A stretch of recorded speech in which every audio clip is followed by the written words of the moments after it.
सामान भी सारा बिखरा पड़ा है, अंदर अलमारी भी खुली है। सर लगता है लूट प्लान करके किया गया।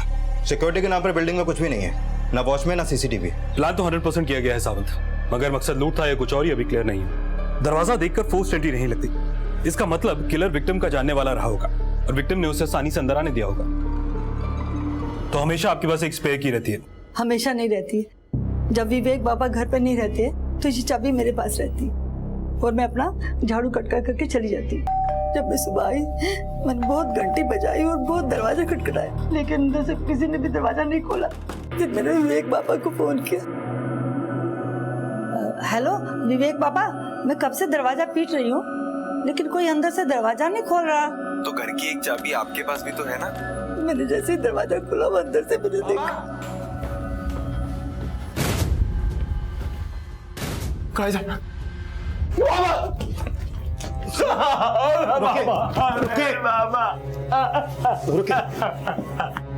रुके संभालिए संभालिए अपने आप को। जी मैं अकेले आ जा सकता हूँ, स्कूटर है मेरे पास 4 पहियों वाला। और तुम्हारी बहन वो कहाँ है? वो नहीं आई। क्यों, क्या वो यहाँ कभी नहीं आती थी? नहीं सर, वो नहीं आती थी यहाँ पर हाँ मेरी केयर टेकर नफीसा आती हैं यहाँ पर। उसके अलावा और कोई जो यहाँ पे आते जाता हो, इन 3 दिनों में आने वाला हो?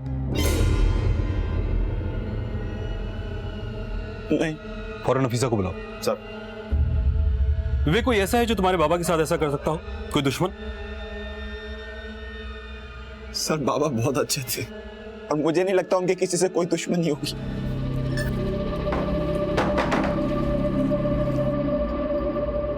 बाबा हाँ, इतने सारे पैसे सब ठीक है ना? हाँ बेटा सब ठीक है। अब देने जा रहे हो किसी को? हाँ अरे वो एक गाड़ी फंस गई है, उसे छुड़ाना है। गाड़ी? कौन सी गाड़ी? जी बाबा का गाड़ियों का बिजनेस था, करीबन 4 गाड़ियां थी बाबा के पास।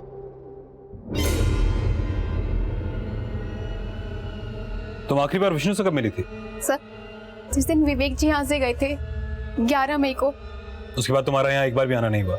नहीं सर, उस दिन मैं यहाँ आखिरी बार आई थी। विवेक तुम्हें याद है ना मैंने क्या समझाया था? हाँ। बिना स्टिक के लगातार प्रैक्टिस करनी है। हाँ। ठीक है? हो गई तैयारी? हाँ बाबा। अपना ध्यान रखना, वर्कशॉप के लिए ऑल द बेस्ट बेटा। थैंक यू बाबा। अच्छा विवेक को स्कूटर पे बिठा के तुम भी घर चली जाना। विवेक तुम 15 को लौट रहे हो ना? हाँ बाबा। नफीसा तुम भी उसी दिन आ जाना। ठीक है। 3 दिन छुट्टी एंजॉय करो। तो 3 दिनों से ना तो नफीसा विष्णु से मिली और ना तुम। बच्ची तुम्हारी बहन कहाँ है वो? सर वो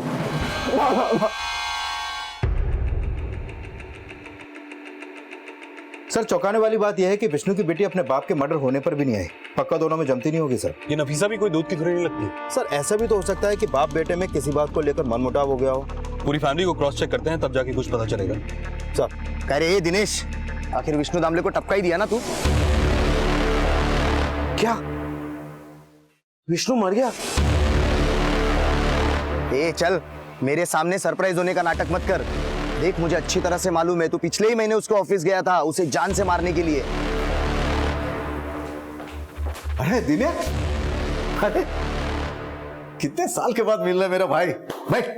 विष्णु, लोमड़ी की चाल मत चल। 16 साल पहले जो हुआ था वो हम दोनों के बीच में था। अब चिल्लर के फायदे में तू मुझे ब्लैकमेल कर रहा है। तू पी के आएगा, मैं तुझे क्यों ब्लैकमेल करूंगा? हाँ तो और कौन करेगा? 2 दिन पहले मुझे एक फोन आया था। 16 साल पुरानी बात किसी तीसरे को कैसे पता चली? देख आई शपथ, मैंने किसी को कुछ नहीं बोला है। हम दोनों एक ही नाव पे हैं। छेद हुआ तो हम दोनों डूबेंगे, हम में से कोई भी नहीं बचेगा।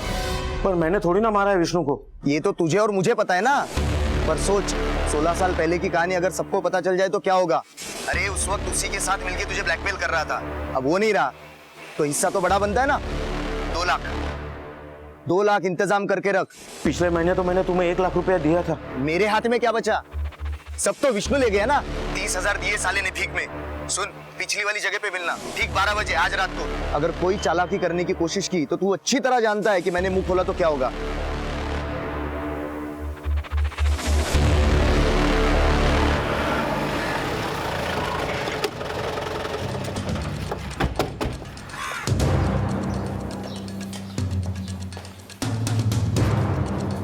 सरिता जी।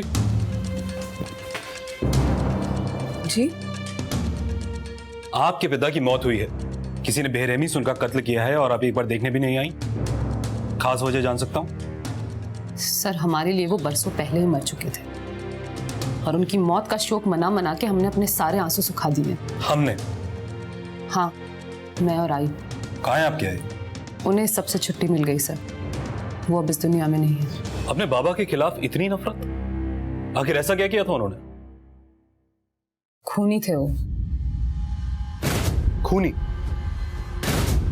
किसे मारा था उन्होंने? एक बार सिर्फ एक मौका देना, एक मौका। अरे तूने जिसे मारा है, क्या उनकी जिंदगी वापस आ सकती है तुझे मौका देने से? नहीं ना। हे भगवान विष्णु, मुझे ऐसे खूनी के साथ नहीं रहना है। और हाँ, आइंदा मुझे और मेरे बच्चों को मिलने की कोशिश भी मत करना। चला। सरो था। आपने अब तक ये नहीं बताया कि किसका खून किया था आपके बाबा ने? वो सर, वो मुझे नहीं पता। आपकी आई ने कभी आपको ये बात नहीं बताई?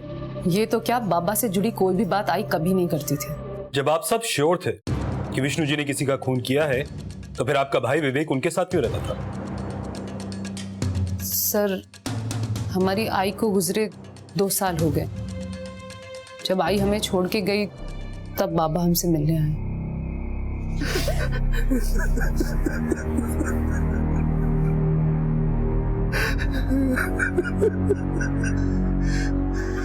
बेटा बेटा तू चल, मेरे साथ चल। अरे अब तो तुलसी भी नहीं रही, वो घर, वो कारोबार, सब कुछ तेरा है बेटा। चल बेटा। मेरे क्या चाहिए यहाँ से?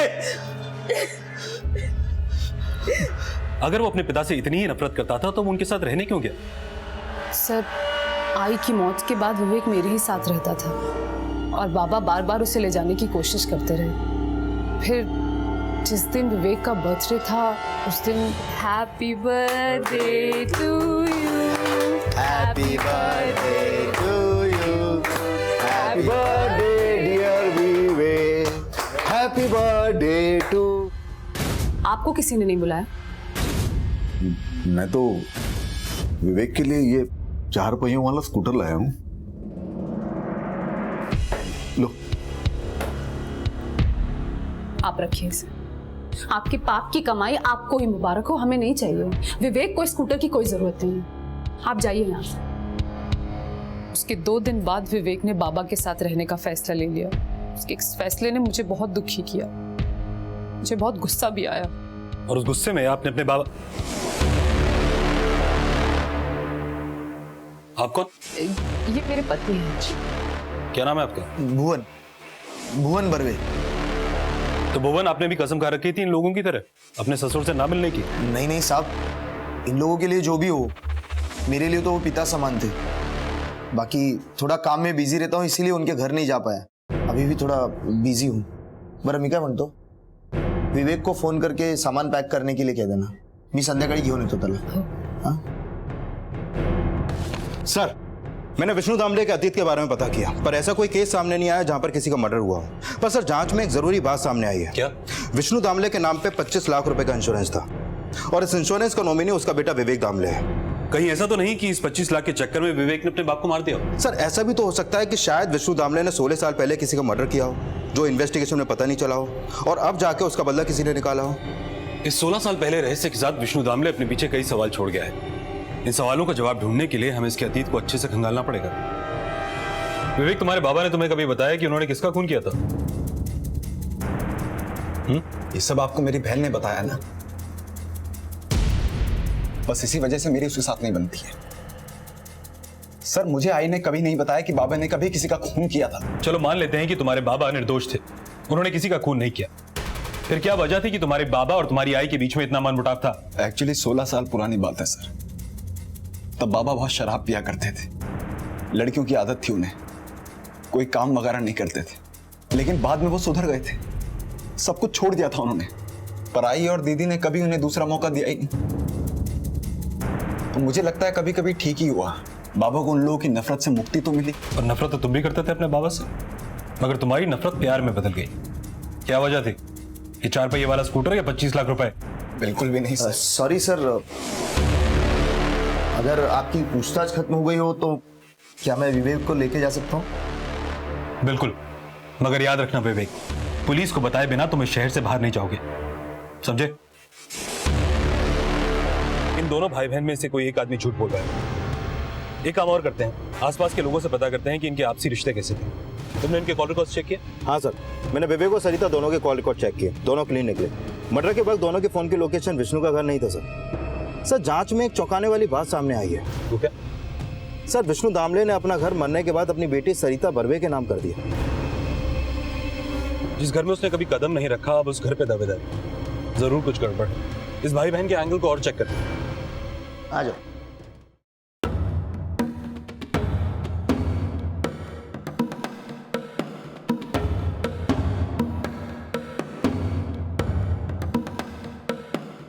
सर, क्या बोली तू पुलिस को?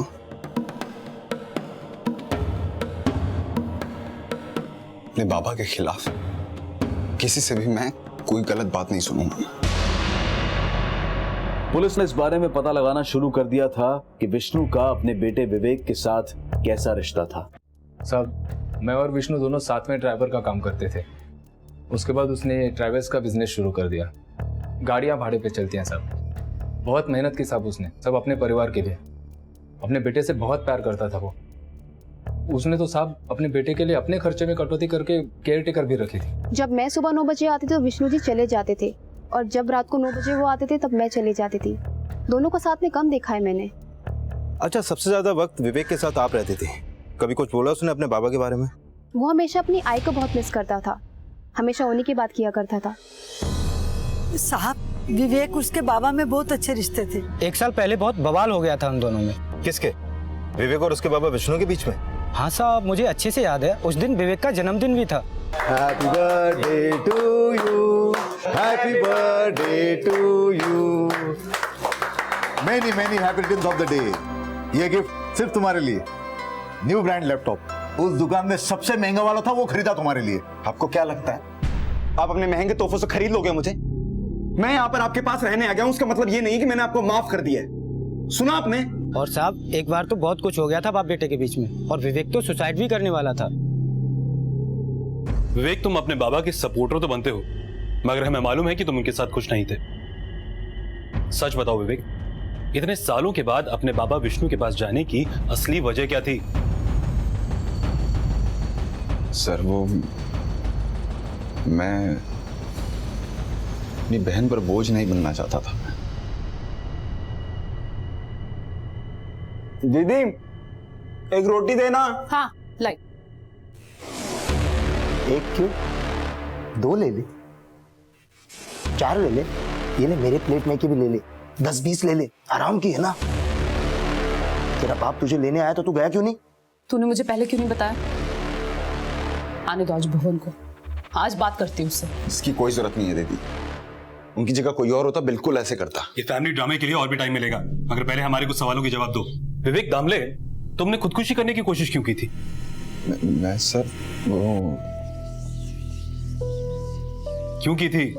मैं अपने बाबा के पास रहने तो चला गया था सर, लेकिन अपने दिल से नफरत नहीं हटा पाया उनके लिए। वो मुझे प्यार से बुलाते रहे बात करने के लिए, लेकिन लगभग 1 साल मैंने उनसे कोई बात नहीं की।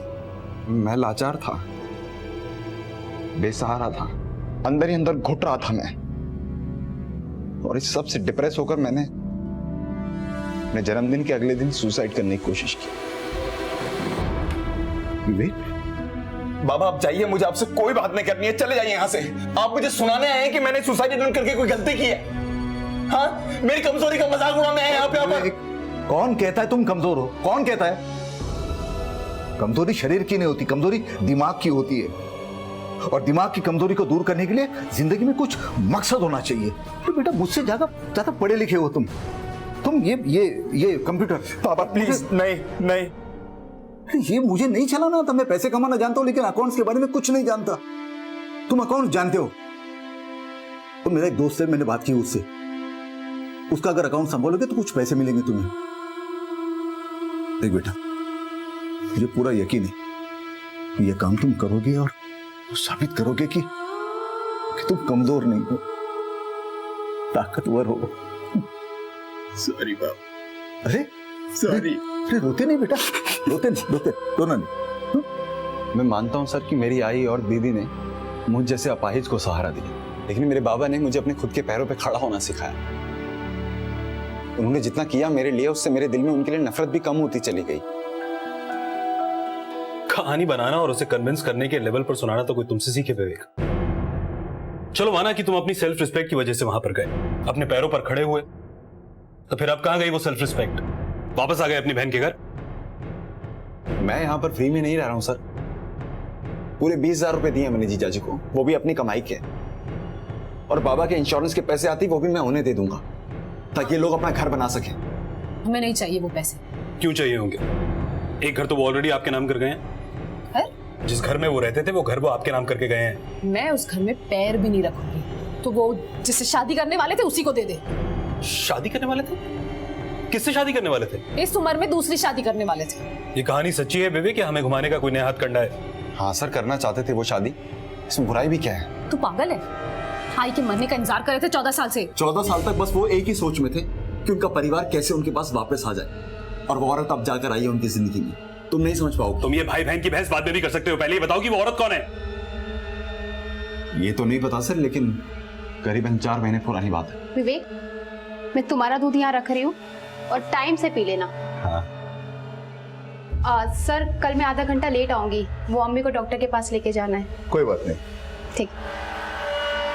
बेटा मैं सोच रहा था कि ये नफीसा कब तक तुम्हारा ख्याल रखेगी? क्या करें बाबा? बेटा करना क्या है, क्यों ना इस घर में किसी ऐसे को लाया जाए जो तुम्हारा ख्याल रखे, हम दोनों को वक्त पर खाना दे सके, जिसके आने से इस घर में रौनक आए। आप दूसरी शादी की बात कर रहे हैं? नहीं बेटा, अगर तुम्हें पसंद नहीं है तो कोई बात नहीं है। नहीं बाबा, ऐसा कुछ नहीं, मैं तो बहुत खुश हूँ। कौन है वो?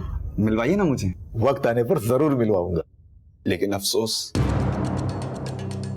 बाबा की किस्मत में सिर्फ इंतजार लिखा था। और इस दूसरी शादी के बारे में आपको किसने बताया सरता जी? हमें भी विवेक ने बताया सर। सर अगर 16 साल पहले कुछ नहीं हुआ होता तो विष्णु की बीवी उसे छोड़ के क्यों जाती? कुछ भी हो सकता है सावंत, ये केस बहुत अनप्रेडिक्टेबल है। सबसे पहले ये पता करो कि वो औरत कौन थी जिससे विष्णु शादी करने वाला था। विष्णु का ऑफिस, मोबाइल, घर सब चेक करो। विष्णु किसी से शादी करने वाला था, उसके बारे में कुछ जानते हैं आप? शादी? नहीं सब, ज्यादा तो नहीं पता है, पर विष्णु को मैंने देखा था किसी औरत के साथ बात करते हुए, 1-2 बार देखा था। औरत? अच्छा, क्या क्या बात करता था, कुछ सुना आपने? वो तो नहीं सुना सर। अच्छा, सुना नहीं तो कुछ तो समझ में आ रहा होगा आपको कि वो कैसे बात कर रहे थे, लड़ाई झगड़ा या फिर कुछ और, कुछ अजीब सा लगा होगा आपको? साहब, उस औरत से तो नहीं हुआ लड़ाई झगड़ा। हाँ, पर 15-20 दिन पहले एक आदमी आया था, विष्णु ने कहा वो उसका बहुत पुराना दोस्त है, उसके साथ जरूर कुछ हुआ था साहब। विष्णु गाड़ी में खड़ा, छोड़, पागल हो गया क्या?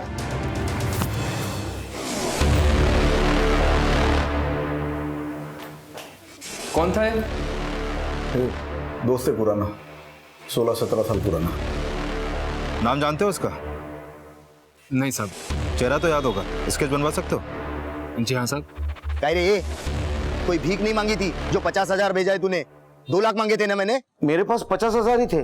मेरे पास तेरा राज है, बोल दो पुलिस को जाके। नहीं नहीं, पुलिस को कुछ मत बताना प्लीज, प्लीज मुझे थोड़ा टाइम दो। कल फोन करता हूँ, कहीं से भी बाकी के पैसे अरेंज कर।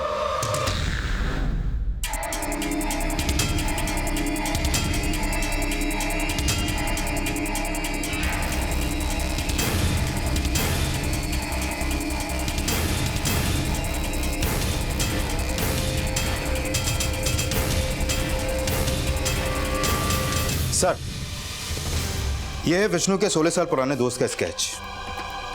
सर वैसे एक चौंकाने वाली बात सामने आई है। क्या? ये देखिए सर, विष्णु की मेडिकल हिस्ट्री, ये उसके ऑफिस से हमें मिली है। 15 तारीख की medical report, Vishnu HIV positive था। HIV positive? हाँ सर, लेकिन ये समझ में नहीं आ रहा कि अगर विष्णु HIV पॉजिटिव था तो वो शादी क्यों करना चाह रहा था? कहीं ऐसा तो नहीं कि जिस औरत से विष्णु शादी करना चाहता था उस औरत को विष्णु से HIV हो गया और ये बात उस औरत को पता चल गई हो, इसलिए उसने विष्णु को मरवा दिया हो? ये विष्णु जितना सीधा लगता है उतना है नहीं। स्केच को सर्कुलेट करो, पता करो ये आदमी कौन है। Sir, HIV positive? जी। देख लिया, बाबा का असली रंग। इस उम्र में भी ये सब। छी। उम्र नहीं है, शरीर की जरूरत है। और उनकी पार्टनर को HIV पॉजिटिव होगा ये बात उन्हें नहीं पता होगी। तुझे क्या टोटका कर दिया बाबा ने? तुझे सब ठीक लगता है? इसे पहचानते हैं आप लोग? आपके बाबा का बहुत पुराना दोस्त है।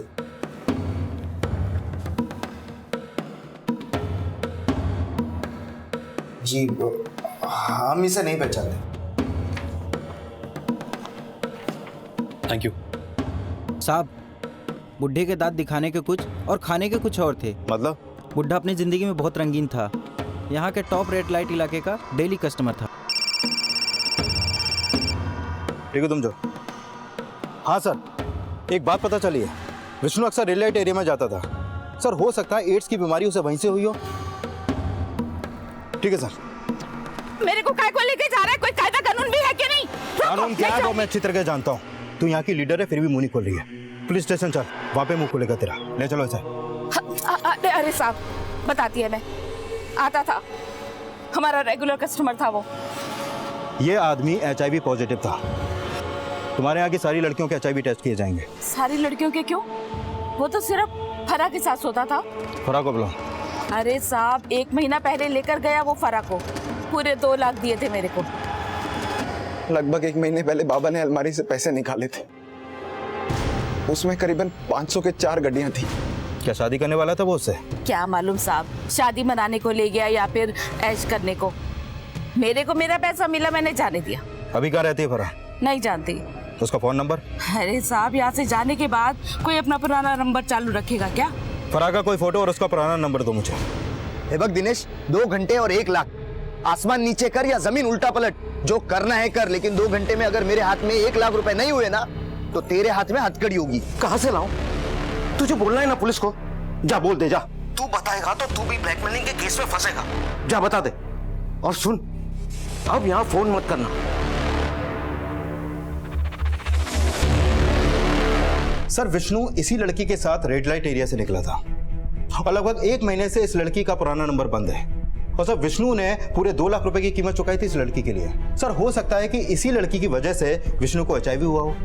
ये भी तो हो सकता है कि विष्णु को पहले से HIV हो और इस लड़की को विष्णु की वजह से HIV हुआ हो, और इस लड़की को इस बात का पता चल गया हो और इसलिए इसने विष्णु को मरवा दिया हो, या इसके किसी खास आदमी ने विष्णु को मार दिया हो। सर, साकीनाका थाने के इंस्पेक्टर ने बताया कि ये स्केच वाला बंदा अंधेरी का फेमस रियल एस्टेट एजेंट है। सर, इसका नाम दिनेश राणे है और ये है इसका नंबर। फौरन से फोन लगाओ सर, अगर इसने कुछ गड़बड़ की होगी तो फोन पक्का स्विच ऑफ होगा।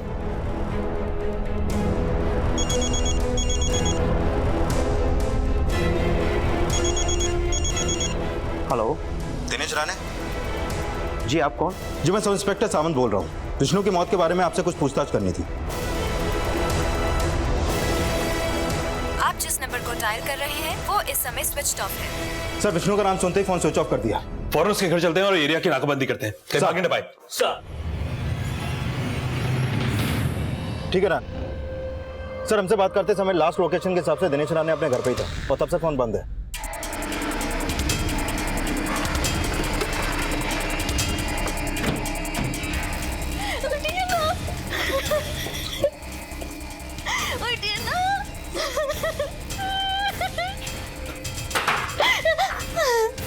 मैं जानता हूँ कि आपसे बात करने का सही समय नहीं है। ये क्या, ये रात को पैसे लेके कहाँ जा रहे हैं आप? ये विष्णु खुद तो मर गया, मेरी जिंदगी बर्बाद कर गया। कौन हो, आपका दोस्त? दोस्त नहीं, दुश्मन था मेरा। आपने कभी पहले भी इन्हें इतने पैसे घर से ले जाते हुए देखा है? हाँ सर। एक घर देखने जा रहा हूँ वलसाड़ में, तुम्हारे फोन पे फोटो भेज देता हूँ, अच्छी लगे तो बता देना, टोकन देके 2 दिन में आ जाऊंगा वापस। सुनो, इतने पैसे कहाँ से आए तुम्हारे पास? तुम कुछ गलत काम तो नहीं कर रहे हो? अरे यार समझा करो, उधार लिए किसी से।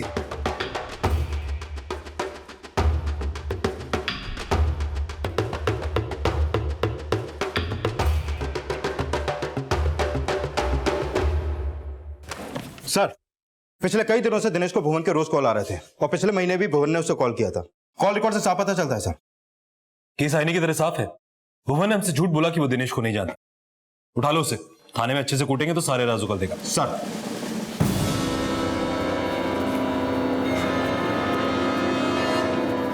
तुम अंदर जाओ, तुम उधर चेक करो। पूरा घर छान मारो। अरे क्या क्या हुआ? भुवन कहाँ है? तुम्हारा पति भुवन कहाँ है? आधे घंटे पहले वलसाड़ के लिए निकला है। कदम, सारे चेक नाके पे इन्फॉर्म करो। मूव। सर पर कुछ किया है क्या उसने? हाँ, उसकी वजह से किसी ने सुसाइड किया और शायद तुम्हारे बाबा के मर्डर में भी उसी का हाथ है। इसे जानती हो? नहीं। भुवन का जैसे ही कुछ पता चले हमें इन्फॉर्म करना, नजर रहेगी तुम लोगों पे।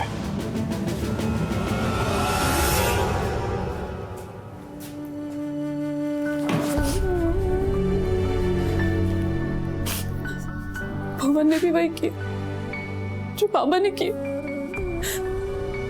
एक बार भी नहीं सोचा हमारे बारे में।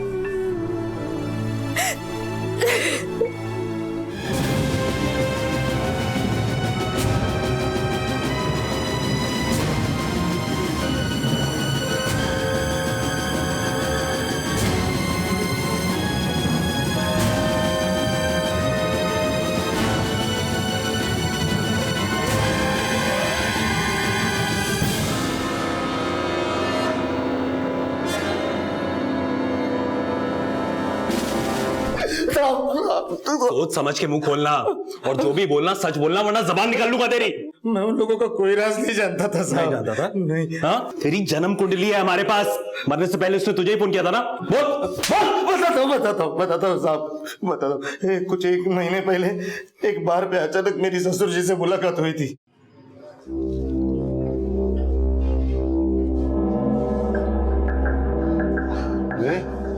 अबे बाबू, बस नहीं नहीं नको नको।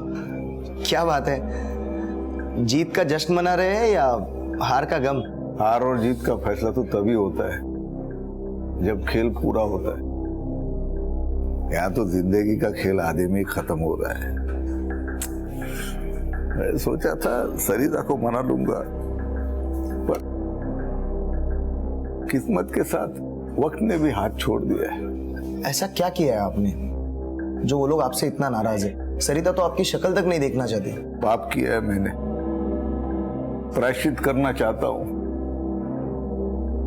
लेकिन अभी प्रायश्चित करने के लिए भी मेरे पास वक्त नहीं है। मैं चाहूं तो सारा प्रायश्चित एक बार में कर लूं, दीना की वजह से नहीं कर सकता। दीना? कौन दीना? दिनेश राणे मेरा दोस्त। हाँ, फैमिली वाला आदमी। मेरी वजह से फुकट में ये पुलिस के जंजाल में फंस जाएगा। ऐसा किया क्या था आपने?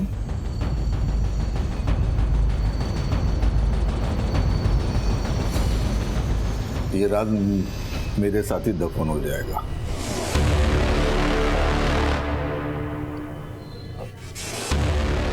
क्या नाम बताया था? दिनेश राणे। छोड़ो, अच्छा है बार यहाँ पे। ये आपने वो पेंट देखा है वहाँ पे? मतलब ऐसा कहीं पर देखने नहीं मिलता ऐसा। विष्णु जी ने मुझे कोई राज नहीं बताया साहब, पर मुझे इतना पता चल गया था कि कुछ राज तो है, इसलिए मैंने उनके मोबाइल से दिनेश राणे का नंबर लिया और उसे ब्लैकमेल करना शुरू किया था। विष्णु याद है तुम्हारा दोस्त? उसने मुझे तुम्हारा 16 साल पुराना राज बताया है। कुछ याद आया? क्या? प्लीज किसी को कुछ मत बताना। क्या चाहते हो तुम? राज को राज रखने की कीमत पूरे 1 लाख रुपए। मुझे लगता है विष्णु जी और दिनेश राणे ने किसी का मर्डर किया था साहब। अच्छा, तो तूने विष्णु का खून क्यों किया? नहीं साहब, मैंने नहीं किया उसका मर्डर। मैं सच कह रहा हूँ, आप मेरा यकीन कीजिए साहब। उस रात को मैं घर पर ही था। आप किसी से भी पूछ लो चाहे तो।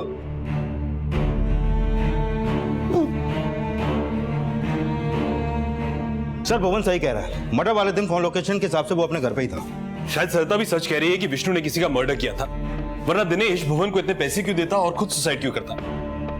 16 साल पहले जरूर कुछ बड़ा हुआ था। दीदी पानी देना।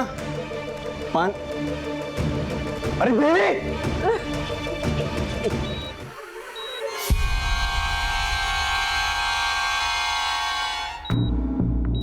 16 साल पहले तुम्हारे बाबा ने एक पाप किया था, जिसकी वजह से उनके दोस्त दिनेश राणे ने सुसाइड कर लिया है। कहीं वही पाप तुम्हारी बहन के सुसाइड अटेम्प्ट का कारण तो नहीं बना? मैं मानता हूं कि मेरे बाबा ने मर्डर किया था। आई की मालकिन थी वो, दमयंती पवार। पर मेरे बाबा पापी नहीं थे सर। लगभग 1 साल पहले की बात है, मैंने उनसे बात करना शुरू कर दिया था। ये तुम्हारा दूध। थैंक यू पापा। और ये तुम्हारे मेहनत की पहली कमाई।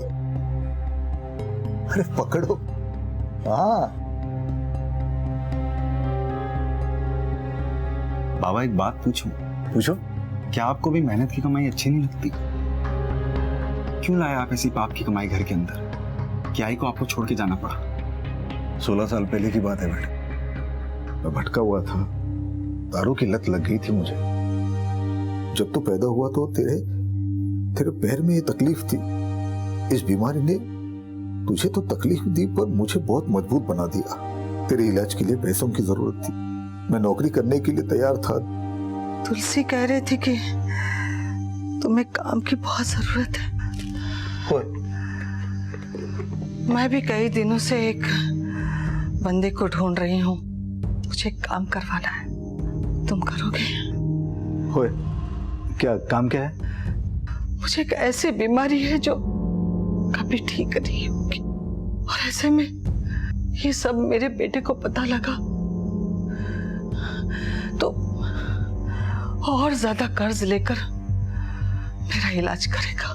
मालकिन, लेकिन इलाज से आप ठीक हो जाएंगे ना? अब उसका कोई फायदा नहीं है। तो अब तू ना तू मुझे मार दे।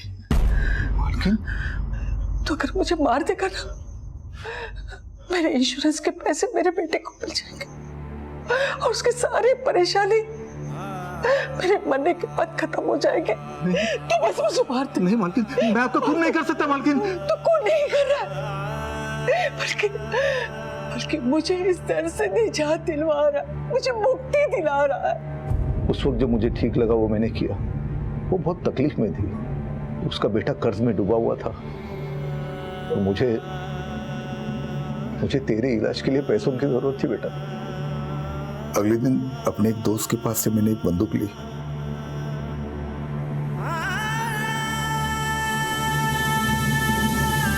मरने से पहले उसने मुझे बोला था कि अलमारी में कुछ पैसे और जेवर रखे हैं, मेरे इस काम के बदले में मुझे लेने थे। खून करने के बाद मैं दोस्त के घर गया, उसने बंदूक ठिकाने लगाई, आधे पैसे मैंने उसको दे दिए। फिर मैं अपने घर आया, तेरी आई को ये बात बताई तो उसे विश्वास ही नहीं हुआ कि कोई अपना खून करवा सकता है। मुझे खुद को पोलियो है सर, और मैंने कितनी बार चाहा है कि मुझे मेरे शरीर से मुक्ति मिल जाए, मगर मैंने आपको ये बात कभी नहीं बताई क्योंकि मुझे पता था आप यकीन नहीं करेंगे मेरी बात पर। 16 साल पहले उस औरत को बीमारी थी तो उसका मर्डर हो गया। अब तुम्हारे बाबा बीमार थे तो उनका भी मर्डर हो गया। ये 16 साल पुरानी कहानी अपने आप को रिपीट तो नहीं कर रही है ना? सर, ये दमयंती पवार की फाइल, मैंने फाइल चेक की लेकिन कुछ खास हाथ नहीं लगा सर। सर, वो विष्णु दामले की प्रेमिका फराह सैयद खुद पुलिस स्टेशन आई है। फराह सैयद? जी सर। अंदर बुलाओ सर। साहब, न्यूज़पेपर से पता चला कि विष्णु का खून हो गया है। विष्णु आपसे शादी करना चाहता था? जी साहब। तब तक की क्यों नहीं? पता नहीं साहब क्यों नहीं की। विष्णु ने जब आपको पैसे देके रेड लाइट एरिया से निकाला तो उसके बाद क्या हुआ? साहब, वो मुझे एक जगह लेकर गया जहाँ 2 दिन तक मैं कमरे में बंद थी। और हाँ साहब, वो मुझे हॉस्पिटल भी लेकर गया था जहाँ मेरे खून की जांच कराई थी। 2 दिन बाद जब वो लौट कर आया तो उसने कहा कि वो मुझसे शादी नहीं कर सकता क्योंकि उसका बेटा विवेक राजी नहीं है। उसके बाद वो वहाँ से चला गया साहब, और उसने मुझे फ़ोन करने को भी मना किया था। फराह, क्या आपको मालूम है कि विष्णु HIV पॉजिटिव था? क्या? नहीं साहब, इसके बारे में तो मुझे कोई जानकारी नहीं है। हमें तुरंत आपका HIV टेस्ट कराना होगा कि विष्णु से बीमारी आपको न लग गई हो। सर, फराह का HIV टेस्ट नेगेटिव आया है। नेगेटिव? कहीं ऐसा तो नहीं कि इस वजह से विष्णु ने फराह से शादी नहीं की थी? सर, क्या सच में कोई इंसान किसी के लिए इतना कर सकता है? कर सकता है अगर प्यार सच्चा हो तो। लेकिन ये विष्णु आदमी अच्छा था या बुरा ये समझ में नहीं आ रहा है। लेकिन सावंत, 16 साल पहले विष्णु ने जो मर्डर किया था उससे जरूर कोई क्लू मिल सकता है। दमयंती केस। हमें दमयंती केस के इन्वेस्टिगेशन ऑफिसर से मिलना होगा। इस केस की फाइल मैंने देखी है। पोस्टमार्टम की रिपोर्ट के मुताबिक दमयंती को ब्रेन ट्यूमर था, लास्ट स्टेज। आपने इस पर गौर किया? नहीं, हमें लगा कि ये हत्या लूट की वजह से की गई। तो जो पहले से ही मरने वाला हो उसे मारने की प्लानिंग भला कोई क्यों करेगा? और जिस किसी ने भी ये लूट की है या उसके बाद उसकी हत्या की है वो कभी पकड़ा नहीं गया। पकड़ा तो जा सकता था, मगर उसकी भी हत्या हो चुकी है। कौन था वो? दमयंती की मेड तुलसी का हस्बैंड विष्णु। आपने कभी विष्णु से बात की? इस मेड से तो हमने पूछताछ की थी और काफी टाइम तक ये हमारी सस्पेक्ट भी थी, लेकिन इसके हस्बैंड से हमने कभी पूछताछ नहीं की। शक करने का कोई कारण ही नहीं था क्योंकि बाहर का आदमी था। सर, ये विष्णु के मर्डर का केस दमयंती के केस जैसा तो नहीं हो सकता है सावंत। हम घर वालों को तो खंगाल चुके हैं, बाहर वालों की बारी है। नफीसा और उस भाई पर नजर रखो, उनके कॉल डिटेल्स, लोकेशन सब निकालो। ओके सर, विष्णु के घर की बाइक के कॉल रिकॉर्ड्स और लोकेशन डिटेल से तो कुछ भी पता नहीं चला, पर मर्डर वाली रात विवेक की केयरटेकर नफीसा एक नंबर के काफी कांटेक्ट में थी। मैंने उस नंबर की लोकेशन डिटेल चेक की तो पता चला कि वो नंबर मर्डर वाली रात विष्णु के घर के इलाके में ही कहीं एक्टिव था। पता करो ये नंबर अभी कहाँ एक्टिव है। सर,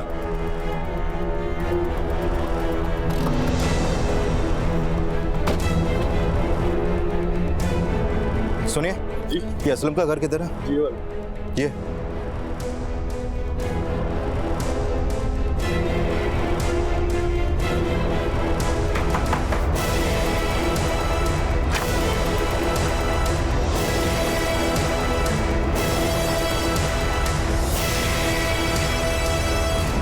क्यों मारा विष्णु दामले को?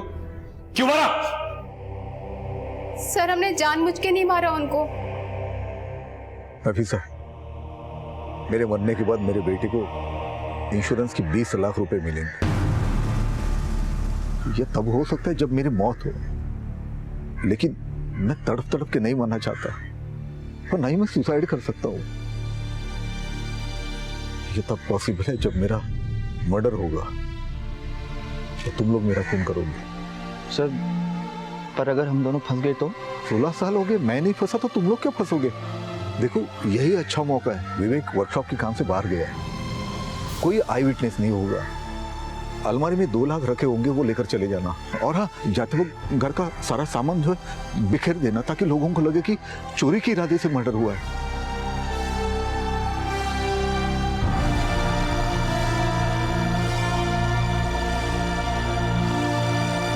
साहब, ये सब उनकी मर्जी से हुआ है, हमारी कोई गलती नहीं है साहब। तुम्हारी कोई गलती नहीं है? हाँ, मर्डर किया है तुम लोगों ने, और मर्डर करना एक क्राइम है। जब जिंदगी दे नहीं सकते तो ली कैसे तुम लोगों ने? अब यही जेल की हवा खाओ और सोचो क्या गलती की थी।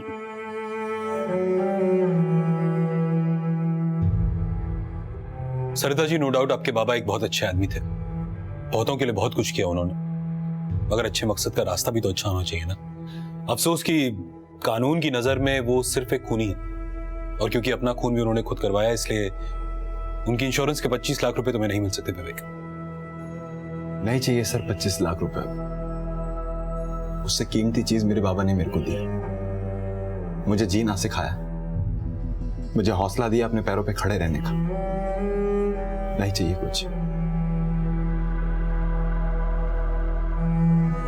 समय और परिस्थितियां हमेशा एक समान नहीं रहती, क्योंकि बदलाव ही प्रकृति का नियम है। फिर चाहे हम जितने भी प्रयास क्यों ना कर लें, बदलाव हमेशा अपनी ही गति से आता है। यह समझना बेहद जरूरी है कि जीवन कभी एक क्षण में नहीं बदलता, और जिस प्रयास के पीछे अपराध छुपा हुआ हो वो कभी सफल नहीं होता। विष्णु के प्रयास में भी अपराध का बोझ छुपा था, जिसका अंजाम उसके परिवार को भुगतना पड़ा, और विष्णु की मौत के बाद भी उसके प्रयास सफल नहीं हो पाए। अब मैं अनूप सोनी आपसे विदा लेता हूं, फिर मुलाकात होगी अगले एपिसोड में एक और चौंका देने वाले केस के साथ। तब तक अपना और अपने परिवार का ख्याल रखें और देखते रहें क्राइम पेट्रोल डायल 100। सबक एक को, सीख हम सबको। जय हिंद।